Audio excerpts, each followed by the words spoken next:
La ville de Yaoundé abrite du 19 au 23 juillet 2010 un atelier international d'échange sur les techniques de construction et de valorisation de matériaux locaux.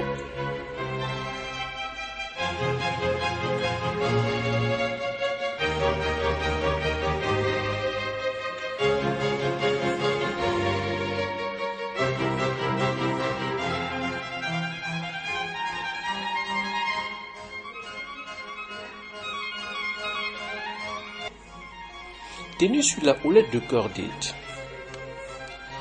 les organisations de la société civile, les ONG et les responsables ministériels venus du Pérou, de la République démocratique du Congo et du Cameroun ont pris part à un exercice d'échange d'expériences, d'approches de stratégies, de méthodologies utilisées dans différents contextes, avec pour objectif de mutualiser les techniques de promotion des logements sociaux pour une approche intégrale en utilisant les matériaux de construction à faible coût.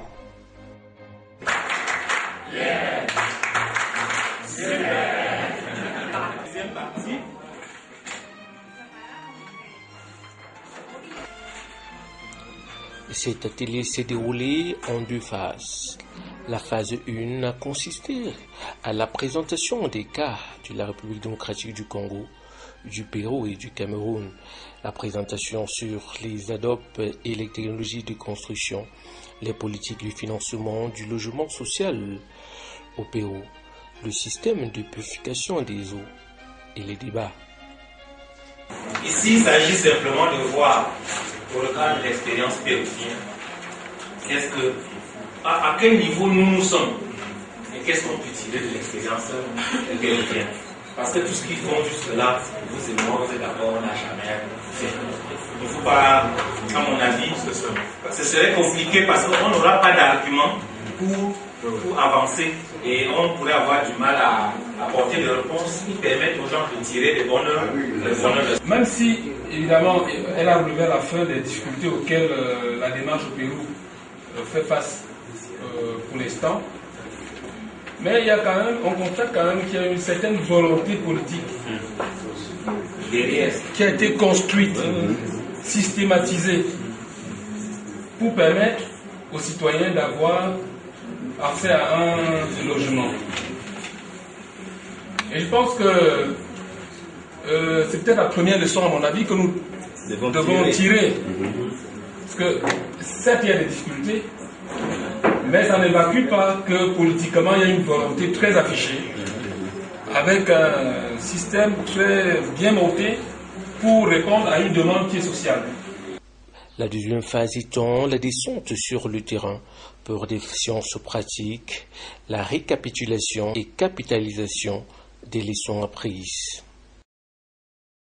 Je suis Madame Otunambele de Rancine Angèle.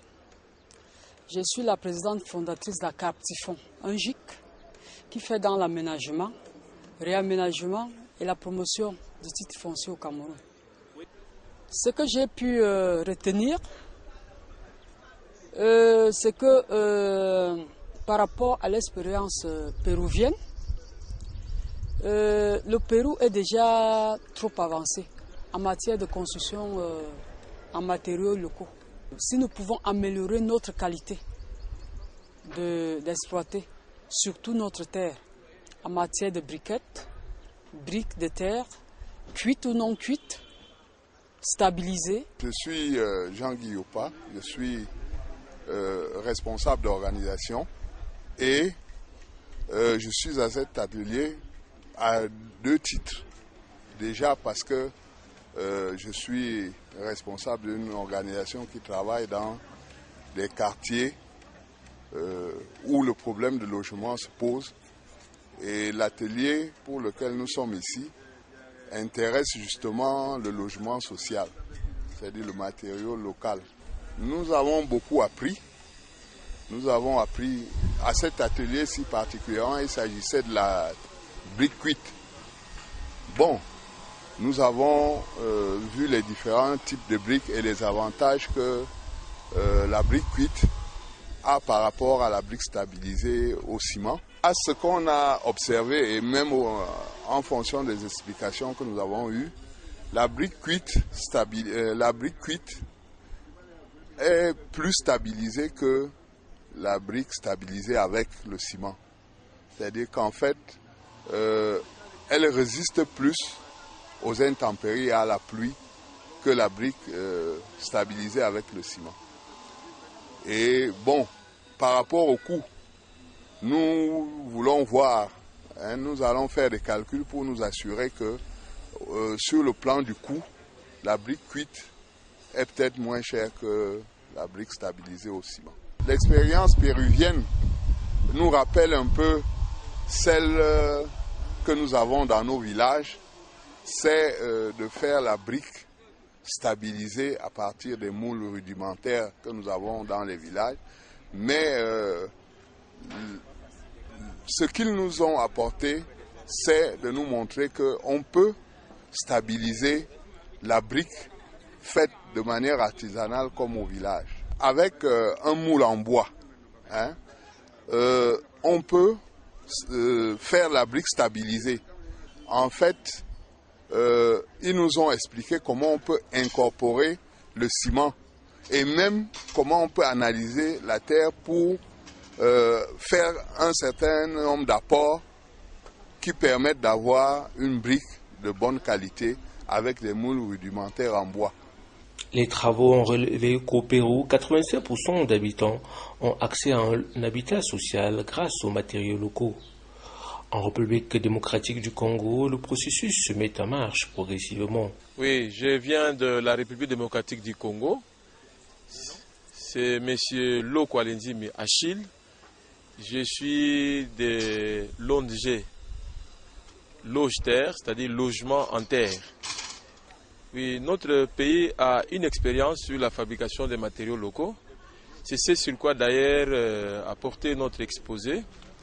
Et en tant que structure, nous existons depuis 2001 et que nous avons déjà dans ce domaine une expérience de 9 ans. Et cette expérience est partie de l'observation que nous avons eu à faire sur la fabrication des briques en daube. Et que, ayant constaté que dans nos milieux, les maisons construites avec la daube, ne prenant pas en compte les différentes étapes de la construction d'une maison, notamment la fondation, l'élévation et la toiture, nous avons pu comprendre qu'il y avait déjà un problème d'approche qui s'est posé quant à ce qui concerne l'utilisation des matériaux de construction locaux. Et c'est par rapport à ça que nous avons commencé notre petite expérience pour voir, à partir de la daube, qu'est-ce qu'on pouvait faire d'autre pour avoir une brique cuite. Et nous avons commencé à fabriquer des briques cuites pour en faire, pour utiliser dans la construction. Et nous avons fait un chemin avec ça. D'ailleurs, jusqu'à aujourd'hui, pour certains cas, nous continuons à utiliser les briques cuites. La fabrication, telle qu'on le faisait, ne prenait pas en compte un certain nombre de paramètres. Notamment, comme nous l'avons vu ici, avant de commencer à façonner les briques, il faut d'abord que la terre soit fermentée. Et la fermentation ne se faisait pas comme il fallait. Et comme on était dans un milieu où il n'y avait pas encore assez d'initiatives dans le sens d'améliorer la qualité de la production, c'est comme ça que nous avons pensé que pour récupérer la chose, il fallait améliorer la qualité de la daube. Et que par rapport à ça, nous avons estimé que si on peut encore faire quelque chose de plus, c'est-à-dire la cuisson, ça allait être davantage intéressant. Et pour finir, nous sommes allés encore très loin. Nous avons estimé qu'en face d'une demande importante, on était des fois buté à une difficulté, celui de produire les briques telles que cela était souhaité. C'est comme ça que nous avons ajouté à cet aspect de la cuisson la brique stabilisée, qui elle prend en compte un certain pourcentage du ciment dans le mélange. L'atelier nous a apporté beaucoup de choses. D'abord, il faut dire que nous partons du fait que c'est un atelier d'échange d'expériences. Et nous avons ici des expériences de la République démocratique du Congo, les expériences du Cameroun et de nos amis qui viennent de Pérou. Il faut dire que pour chaque pays, nous avons retiré quelque chose. Et je dirais que de toutes ces expériences, il y a une expérience qui est beaucoup plus proche de nous, l'expérience de nos amis camerounais. Puisque là, nous avons été même flattés par les interventions de nos amis des Micro-Malo, qui sont allés même au-delà de ce à quoi on s'attendait, puisque quand on a visité leur laboratoire, bien que ça n'a pas été fait avec tous ceux qui sont en train de participer à l'atelier, nous avons été flattés de voir qu'ils ont tout un laboratoire où se font les tests pour voir la qualité du sol ou la qualité de l'argile et du sable. Tout ça, c'est pour éviter les tâtonnements. C'est-à-dire, quand nous parlons en termes de pourcentage, là-bas, ils vont au-delà du pourcentage. Ils voient même la qualité pour dire qu'avec ces sols, avec ces sables, avec cette argile, voilà ce qu'il faut faire, voilà ce qu'il ne faut pas faire. Il faut une telle orientation. Et pour ça, nous avons été flattés et nous pensons avoir déjà une conviction d'intégrer dans notre approche cette thématique-là. Bien sûr, ça demande un peu de moyens. Au niveau du Pérou également, on a eu des expériences très riches. Dans ce sens que, comme nous avons tiré la conclusion, que les matériaux locaux sont utilisés en fonction de l'environnement et des moyens, des possibilités écologiques de chaque pays. Ils nous ont pu démontrer comment ils fabriquent la brique stabilisée, la brique adobe, comment ils ont fait des progrès pour arriver à construire des édifices, des maisons, des bâtisses à partir de matériaux locaux. Ils nous ont démontré que comment dans un terrain désert, on peut arriver à fabriquer des matériaux locaux, soit avec des ressources naturelles locales. Cette expérience nous a beaucoup édifiés. Mais également, ce qui nous a édifiés, c'est comment protéger ces édifices, ces bâtisses, une fois ces maisons sont construites à partir de matériaux locaux. Là, il faut également l'assainissement, il faut également l'aménagement des espaces, mais il faut également des équipements appropriés. Et des espaces verts, des espaces publics, des équipements verriers. Et il faut également des activités. Et donc, il faut arriver à une approche intégrée dans la construction avec des matériaux locaux pour protéger d'abord ces maisons, ces édifices, mais également pour protéger la population qui vit dans ces édifices-là.